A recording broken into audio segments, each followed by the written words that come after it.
In this problem, we have a fluid of specific gravity of 0.8 is in a tank at a pressure of 150 kilopascals. Level is maintained at 5 meters above the ground level. The fluid leaves the tank through a 4-inch Schedule 40 pipe, and we are told that the frictional losses in this piping is 30 joules per kilogram. The mass flow rate is 6.5 kilograms per second. Then that fluid flows into a pump that's at ground level. Pump power is given to us. It's 1.5 kilowatts and 70% efficient.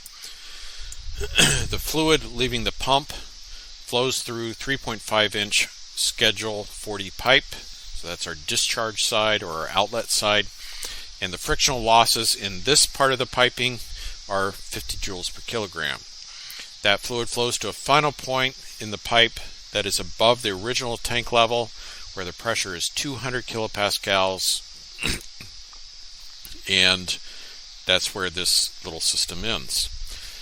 So here's our schematic. Here's our supply tank. Pressure inside the tank, elevation of the liquid, flows out of the bottom of the tank through this piping into the pump, and then that pump delivers it to a location at some height that is unknown, and but we do know that the pressure at that outlet is 200 kilopascals. And so we've got a couple things here we're asked to find. Number one is the velocity of the the velocity of the fluid in the final part of the pipe here, in the basically at the in the discharge pipe. Then we want to find the pressure at the pump inlet. We want to find the pressure at the pump inlet, and then we want to find the height above the ground of the final point in the pipe. So maybe this is going up to another tank, or it's going up into a distillation column or flash column or some heat exchanger or other piece of equipment. So anyway, I've got our information given to us.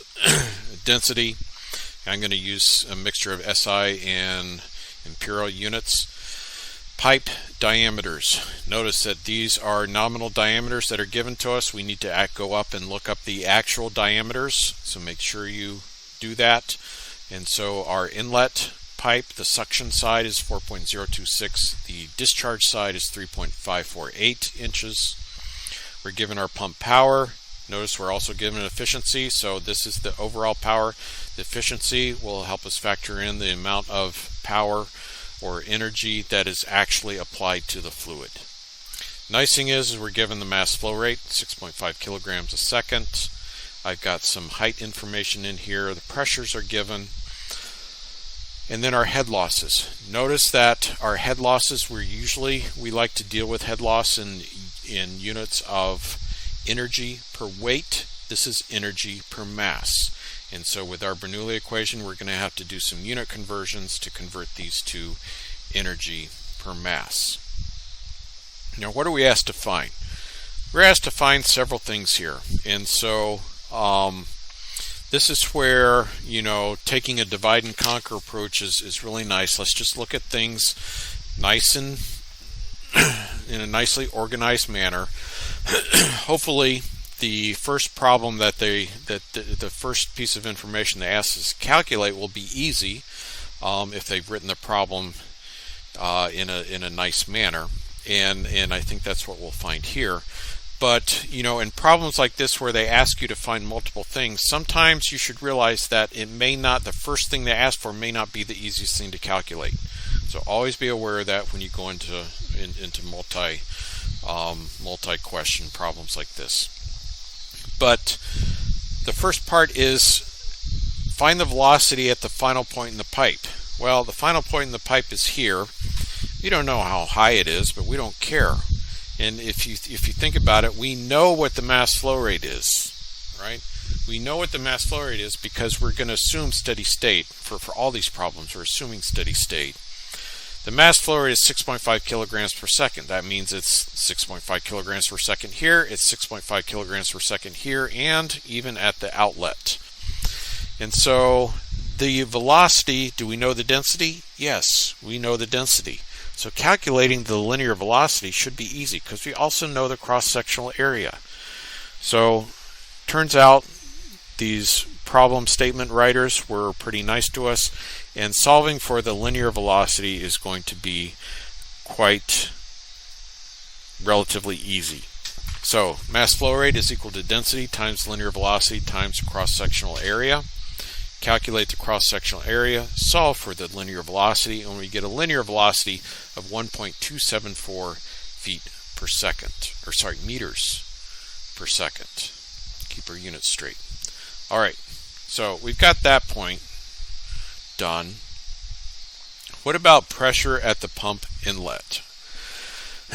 This is going to be a little bit different from some of the Bernoulli equation problems we've solved so far, in that this is going to require us, usually when we've had these Bernoulli equation problems, we've kind of done what I would call an overall system balance, where we would do the energy balance from the inlet to the final outlet, the first inlet to the final outlet. Well, we can still do that, but if you look at it and think about it, doing an energy balance between the inlet and the outlet of our system is not going to help us really in calculating what the pressure is at the inlet of the pump. And so this is where you need to realize that what we can do then is we can apply the Bernoulli equation, our energy balance, to subsystems of our overall system. So what we can do is we can define a subsystem as being from position 1 to the pump inlet.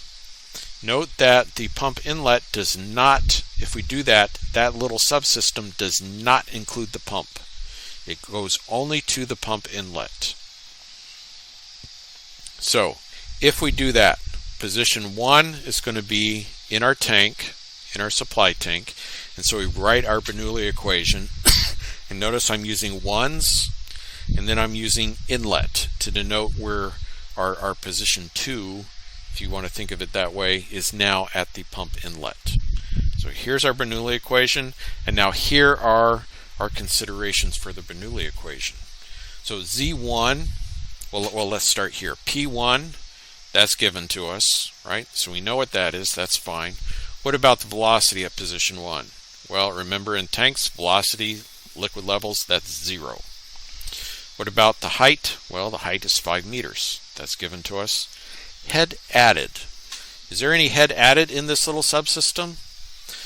You might be tempted to say there is because there's a pump, but remember, this pump is now no longer part of our little subsystem here. Our system ends, the boundary ends at the pump inlet. So nothing in the pump is part of our subsystem. So now for this subsystem, head added, we cross that out. That's 0. What about head losses? Well, yes, we do have head losses from going from the tank to the pipe and in the pipe. We don't have to calculate them explicitly. We were told what those head losses are on a mass basis of 30 joules per kilogram. So that term is taken care of, but we will have to do some unit conversions. There's no head extracted. What about the inlet pressure? The inlet pressure, if you think about this, basically what we're asking, probably the reason why this problem is being asked is because someone is going to do a NPSHA type calculation and make sure that the pressure at the inlet is high enough above the vapor pressure so that we don't get cavitation. But this is going to be our unknown. P at the inlet, that's what we're going to be solving for. What about excuse me, the velocity at the inlet? Do we know the velocity at the inlet? Well, yes, we do, because we know what the mass flow rate is, we know what the cross-sectional area of the pipe is, and we know what the density is, and so we can calculate the velocity at the inlet. And the elevation at the inlet, this is our datum, so that is equal to 0. All right, I haven't drawn this exactly to scale, but yeah, these should be at the same elevation. So once we make those assumptions, apply those assumptions to the Bernoulli equation, this is what we get. All right, so we're just crossing out terms. We haven't done any rearranging yet. Before we do any rearranging and actually solving for the inlet pressure, I want to get do all the intermediate calculations. So let's get the linear velocity at the inlet first. So that's this calculation. The linear velocity at the inlet, mass flow rate divided by rho A of the inlet, we get 0.989 meters per second. That's a little slower than the velocity in the discharge line. Does that make sense? Yes, that makes sense because we have continuity, steady state. The mass flow rates are equal. Since the cross-sectional area is larger in our suction side, we should be seeing a smaller velocity in the suction or inlet side. So we've got this term taken care of. What about the head loss? Well, the head loss is given to us in the problem statement on an energy per mass basis, and we need to convert it to energy per weight. So if we have mass in our denominator, how do you get weight from mass? Well, you take mass and you multiply it by acceleration. What's acceleration? It's going to be the gravitational constant, right? And so we take our mass and divide by or multiply by 1 over the gravitational constant, or divide by it, and we get, notice we do this and we get our head loss in energy per weight, or what ends up being length units, so that it is dimensionally consistent with our form of the Bernoulli equation. Now all of these terms are in the correct units, and so we can take that equation, simplify Bernoulli equation, and we can solve it for the inlet pressure. The inlet pressure is 164.835 kilopascals. You notice that it is a little bit larger than the pressure of the in the tank, but that is because we have this static head pressure that is adding to it coming into the pump inlet. So that's our little subsystem that we used to calculate the inlet pressure of the pump. Next, we're asked to calculate the final height of the pipe, and we can apply the Bernoulli equation balance. So let's go back to our system here, our little schematic. We're asked to calculate this height. We can do this two ways. We can apply the Bernoulli equation to our overall system with position 1 and position 2. We could also apply it to our little subsystem, and there are two choices for subsystems. We could apply it between the pump outlet and here, but that's not going to be, if you think about it, we know very little. We don't know anything about the pressure at the outlet, so that would be something else we would have to solve for. A little more complicated. It's doable, but it would involve some more calculations. But we could also have our subsystem. We know everything about the pump inlet, right? We could define our subsystem as going from the pump inlet to the discharge outlet. And so I'm going to work the problem two different ways. I'm going to work it with this little subsystem from the pump inlet to the discharge outlet, and we'll get an answer. And then to show you that we get the same answer, I will work this problem with the overall Bernoulli equation balance from the tank surface to the discharge pipe outlet. So our first subsystem is going to be from the pump inlet to the discharge, and I'm going to copy this and bring this down so that we don't have we can refer to it. Alright, so what I'm going to do now is I'm going to write our Bernoulli equation from the pump inlet to the discharge outlet, which is going to be position 2. So I've got P inlet, U inlet, Z inlet. P inlet, we just calculated that, right? That's 164.8 kilopascals. U inlet, we just calculated that. So that's taken care of. What is Z inlet? Well, that's down at our baseline, right? Reference level. So that's 0. What about head added? Do we have head added? In our original, our first little subsystem we didn't, but that's because the pump wasn't part of it. Now, for this little subsystem, our pump is part of it. So we are going to have to do the head added. And That was given. Was our pump power given to us? Yes, our pump power was given to us. Our efficiency was given to us. And so what we're going to have to do to make this dimensionally consistent, we're going to have to take this and convert it to head units, or energy per weight. Head losses. The head losses, we don't include any head losses in the pump because it's all, that's all captured in the head added. Our head losses are going to be in the discharge pipe. We weren't given any details about that to actually do detailed calculations, but we were given those head losses on an energy per mass basis. So again, we need to convert those to energy per weight, and we'll be on our way. There's no head extracted, so that term goes away. P2 is given. U2 we just calculated as the first part of this problem at the very beginning. And Z2, this is our unknown. So if you are keeping track of everything that we just mentioned, we've got one equation and we've got one unknown, Z2. So that's a little bit of a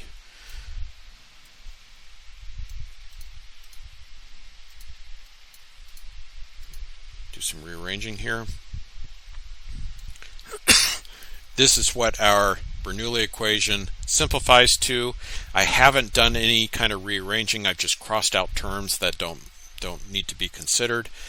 Before I do any rearranging and solving for Z2, I'm going to convert all the units that need to be converted. And so head loss, handle it just like we did up here on the inlet side. For the outlet side, we just divide by G and we get 5.1 meters. We now need to convert the pump power to head added. So to do that, our pump power is given as 1.5 kilowatts. The efficiency excuse me, is 70%. That means 30% of this 1.5 kilowatts is just being dissipated. It's not going to our liquid. And remember, when in the Bernoulli equation, this head added term is the energy that actually is added to the liquid. Right? So what we will have to do is we will have to take the pump power, multiply it by the efficiency, and then we will divide by rho GQ. And we know what the volumetric flow rate is, or we can easily calculate it. Notice that because we have steady state incompressible fluids, the volumetric flow rate on the inlet suction side is equal to the volumetric flow rate on the discharge side.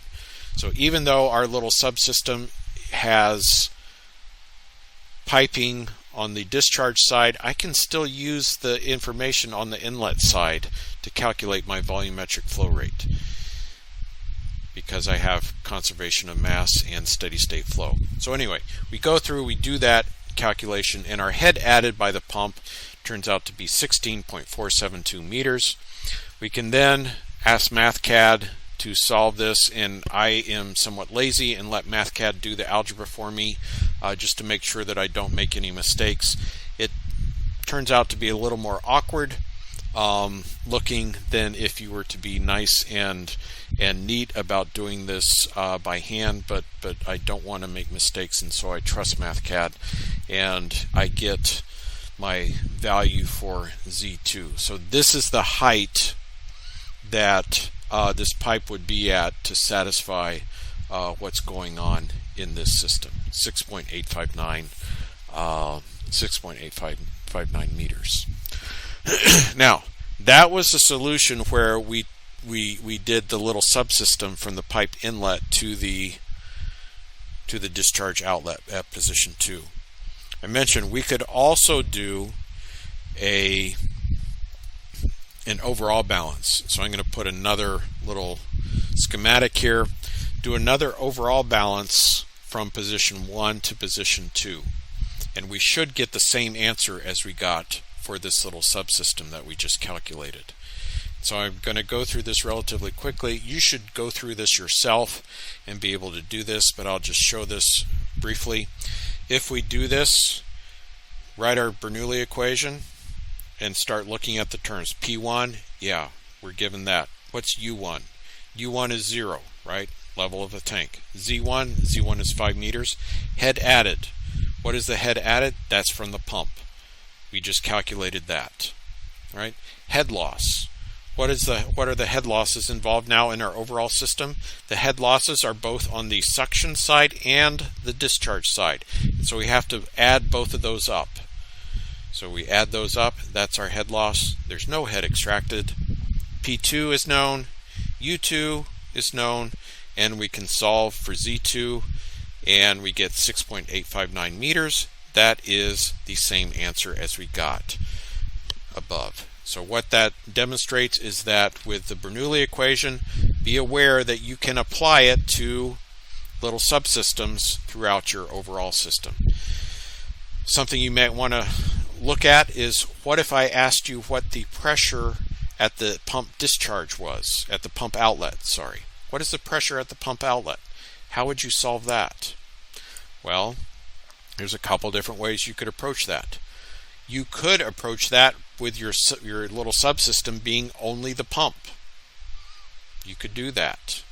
You could have your subsystem be from position 1 to the outlet of the pump. Or you could have your subsystem be from the outlet of the pump to position 2. And so I'll leave that for you to do, to convince yourself that you can do those calculations.